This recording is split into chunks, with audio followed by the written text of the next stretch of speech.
কাঁচা লঙ্কা চপ করে নিয়ে নিয়েছিলাম, আর আগে থেকে এখানে লোটে মাছ ম্যারিনেট করাই ছিল, তো সেটাই জাস্ট ফাইনালি আমি টাচ আপ করে তারপর এটা আমি ফ্রাই করব।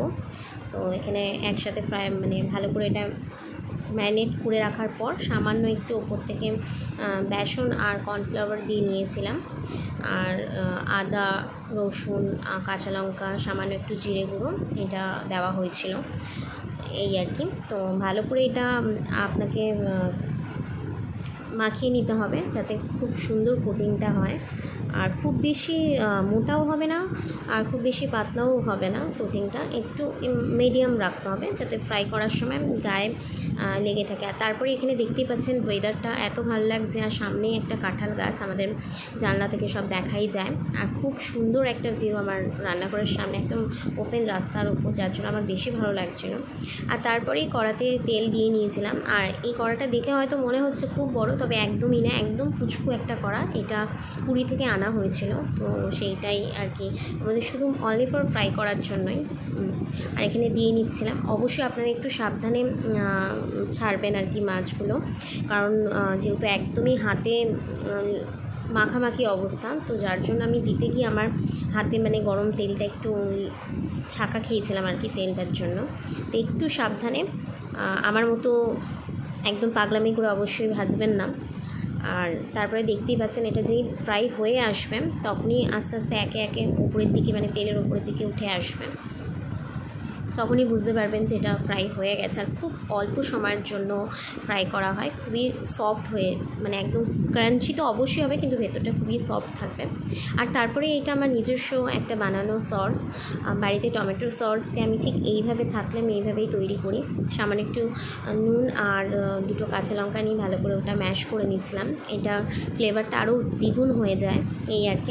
আর এটা শুধু আমি এই মানে পকোড়া কিংবা এইসব চপের জন্য নয়, আপনারা চাইলে পাস্তা, ম্যাগি কিংবা চাউমিন সবেতে আপনারা দিয়ে এইভাবে ট্রাই করে দেখতে পারেন, খুব ভালো একটা ফ্লেভার আসে আর খুব সুন্দর একটা টেস্টও আসে, এই আর কি। তো আমি সবসময় এইরকমভাবেই বাড়িতে তৈরি করে নিই, আমার তো ভীষণ ভালো লাগে। আর এটা পিৎজাতেও আপনারা চাইলে ট্রাই করে দেখতে পারেন, খুবই ভালো লাগে। আর মানে ফ্লেভারটা কাঁচা লঙ্কার যে থাকে সেটা আমার ভীষণ ভালো লাগে, যার জন্য আমি এই কাঁচা লঙ্কার মধ্যে দিই। আর এখানে দেখতে পাচ্ছেন কতটা সুন্দর লাগছে, এখন যা মানে বাড়ির যারা আছেন তাদেরকে সার্ভ করছি, তো তারাও খুব ভালো একটা কমপ্লিমেন্ট দিয়েছে। তো আপনারাও এইভাবেই আপনাদের বাড়ির লোককে করে খাইয়ে দেখতে পারেন।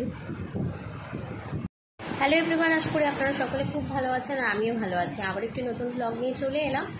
আর আজকের ওয়েদার ওয়াইজ এতটা সুন্দর একটা মানে মরশুম হয়ে উঠেছে, তো তার জন্য ভাবলাম যে বাড়িতে একটু ট্রাই করা যেতেই পারে।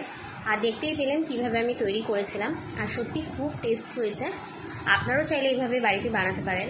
আর যেহেতু আজকে ওয়েদারটা ভীষণ সুন্দর, আর এইরকম ওয়েদারে মানে ভাজা পোড়া খেতে কার না ভালো লাগে, সকলেরই ভালো লাগে। আর যদিও আমি বাইরের থেকে আমি বাড়িতে তৈরি করে খাওয়াটাই বেশি পছন্দ করি, তো এরকম আমি বাড়িতে এক্সপেরিমেন্ট করতেই থাকি কম বেশি। তো ভাবলাম আপনাদের সাথে এই ছোটো একটা জিনিস শেয়ার করা যেতেই পারে। আর যেহেতু মানে এটা বলতে পারেন সাডেনলি প্ল্যান, ওয়েদার ওয়াইজ মন করলো, আর বাড়িতে যেহেতু ছিল লোটে মাছ, তো সেটাই জাস্ট একটু ম্যারিনেট করে রেখে তারপরে ফ্রাই করেছিলাম, তো এই আর কি। তো আপনারা অবশ্যই যদি বাড়িতে বানাতে চান এইভাবে, আর ইজি প্রসেস একদমই, আর খুবই ইজি প্রসেস, তো আপনারাও চাইলে বাড়িতে এইভাবে ট্রাই করতে পারেন। আর যদি পুরো ভিডিও চান অবশ্যই কমেন্টে আমাকে করতে পারেন কমেন্ট, তো আমি চেষ্টা করবো আপনাদেরকে পুরো ফুল রেসিপিটা শেয়ার করার, অন্য একটা ব্লগে সেটা শেয়ার করে দেবো আপনাদের সাথে। আর খুবই ইজি, মানে আহামরি কিচ্ছু লাগবে না, ঘরে আপনারা ঘরের জিনিস দিয়ে এগুলো তৈরি করতে পারবেন, শুধু মাছটাই যা লাগবে। তো মানে শুনেছিলাম, তবে আমার জেঠিমা এত সুন্দর একটা রেসিপি আমাকে শিখিয়েছে, সত্যি খুব ভালো লাগছে। যেটিও হয়তো আমার এই ব্লগটা দেখবে, তো যেটিকেও আমি থ্যাংক ইউ বলতে চাই যে খুব সুন্দর একটা রেসিপি আমাকে শেখানোর জন্য। তো সেটাই আপনাদের সাথে শেয়ার করলাম। আর ভিডিওটা ভালো লাগলে অবশ্যই লাইক, শেয়ার, সাবস্ক্রাইব করতে ভুলবেন না, আর কমেন্টে জানাবেন কেমন লাগলো। আমাদের তো বেশ ভালো লাগলো, আপনারাও বাড়িতে এইভাবে ট্রাই করে দেখতে পারেন। চলো আজকের মতো এইটুকুই, টাটা, আবার দেখা হবে নেক্সট ব্লগে।